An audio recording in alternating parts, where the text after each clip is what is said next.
There's a moment that changes everything. It happened to Margaret on a Tuesday afternoon. She was sitting in her living room, the same room where she'd hosted countless dinner parties and celebrated birthdays. But on this particular Tuesday, her phone hadn't rung in 3 days. Her daughter had canceled their weekly lunch for the second time that month. And when she scrolled through social media, she saw her former best friend at a gathering she hadn't been invited to. Margaret looked around that room and felt something she'd never experienced before: invisible. She was 67 years old. She had raised successful children.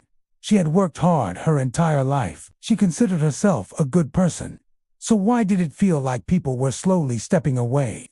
If you're watching this, there's a chance you've felt something similar. Maybe just a whisper of concern, a pattern you've started to notice. Friends we used to call don't call as much anymore. Family visits feel shorter, more obligatory. Conversations that once flowed naturally now feel forced. Here's what most people will untell you. This doesn't just happen because you're getting older. It happens because of specific behaviors that creep into our lives so gradually we don't even notice we've adopted them. Today, I'm going to share 9 behaviors that make people avoid you as you get older. I'm sharing this because awareness is the first step toward change, and change is always possible. Let's begin. Behavior 1: living in the past while dismissing the present. Thomas was a brilliant man. At 72, he had stories that could captivate a room. But every conversation eventually led back to the way things used to be. His grandson would mention a new job opportunity, and Thomas would interrupt. "Back in my day, we stayed loyal." His neighbor would talk about electric cars, and Thomas would shake his head. "Nothing beats the cars we had in the 70s. His family started visiting less, not because they didn't love him, but because every interaction felt like a history lesson, where their present reality was constantly invalidated. The present moment is where your loved ones exist. They need you to be there with them, not constantly pulling them backward. Behavior 2: offering unsolicited advice disguised as concern. Barbara loved her children more than anything. So when her daughter mentioned feeling stressed at work, Barbara's instinct was to help. "You should talk to your boss. You need to set better boundaries. Have you tried?" Every phone call became a problem-solving session. Her daughter stopped sharing, not because the advice was wrong, but because she didn't feel heard. She felt fixed. People don't always need solutions. Sometimes they just need to be heard. I want to hear from you. Have you noticed any of these behaviors in yourself or someone you love? Drop a comment below and share your experience. Your story might be exactly what someone else needs to hear today. Behavior 3: complaining without solution or perspective. Every Thursday, a group of women met for coffee. But lately, Eleanor's honesty about life's challenges had transformed into relentless negativity. The coffee was always wrong. The weather was always bad. Her body always hurt. One by one, the other women started finding reasons to miss their coffee dates. When every interaction is colored by complaint, you're not being honest or being exhausting. People gravitate toward those who make them feel good. They avoid those who pull them into darkness. Behavior 4: making everything a health report.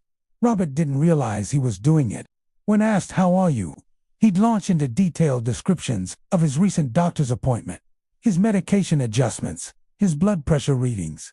His son started calling less. His grandchildren cut visits short.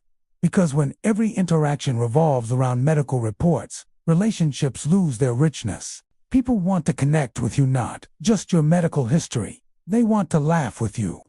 Behavior 5: rigid thinking and refusal to adapt. Dorothy had always been decisive, but her preferences hardened into immovable positions. She refused to try new restaurants, dismissed new technologies, and rejected different perspectives.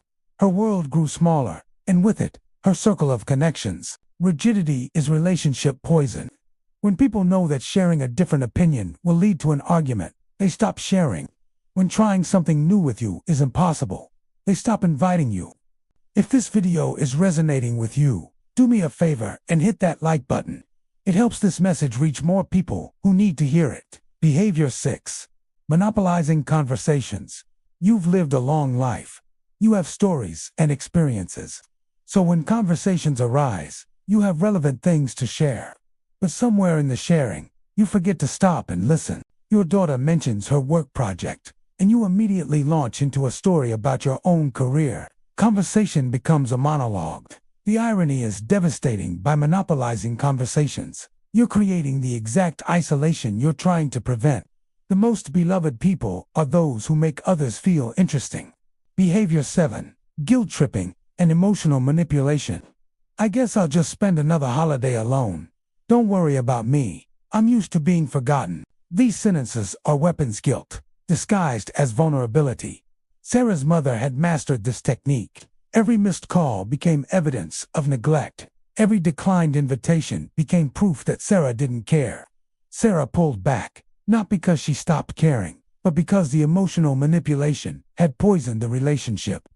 If you feel neglected, saying I miss you and I'd love to spend more time together opens a door.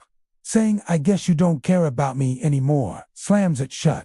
Behavior 8. Comparing your struggles to others and always winning. You think you're tired. Let me tell you about tired. That's nothing. When I was your age, competitive suffering is a relationship destroyer. It transforms empathy into a contest where you always need to be the champion of struggle. Pain isn't a competition. When your grandson says he's stressed about exams, responding with, "You do know what real stress is," tells him his feelings do matter to you. Empathy is the bridge that connects people. If you're finding real value in this content, please subscribe to this channel and turn on notifications. Your subscription helps me continue creating videos that challenge us to become better versions of ourselves. Behavior 9. Forgetting gratitude and focusing on lack. Harold was 81 years old. He had a loving wife, children who called regularly, and financial security. But Harold rarely talked about these blessings. Instead, conversations focused on what was missing. His friend who had passed away, his mobility that had decreased, his memory that wasn't as sharp. When you only speak from lack, you create an energy field of scarcity around yourself. People feel it, and eventually, they avoid it. Grateful people are magnetic. They lift the energy in a room. Margaret, the woman we met at the beginning, eventually discovered something that changed everything. A workshop facilitator said, "People don't avoid you because you're old. They avoid you because of how you make them feel." That night, Margaret looked honestly at her own behavior. She remembered dismissing her daughter's stress, dominating conversations, and constant complaining. The awareness was painful, but also liberating. Because awareness creates choice. Margaret started small. She began asking questions and actually listening. She practiced gratitude. She caught herself before offering unsolicited advice and instead said, "That sounds really hard." Slowly, steadily, things changed. Her daughter lingered longer on phone calls. Her grandchildren began texting her funny memes. Margaret didn't become a different person. She became a more intentional version of herself. She chose connection over being right.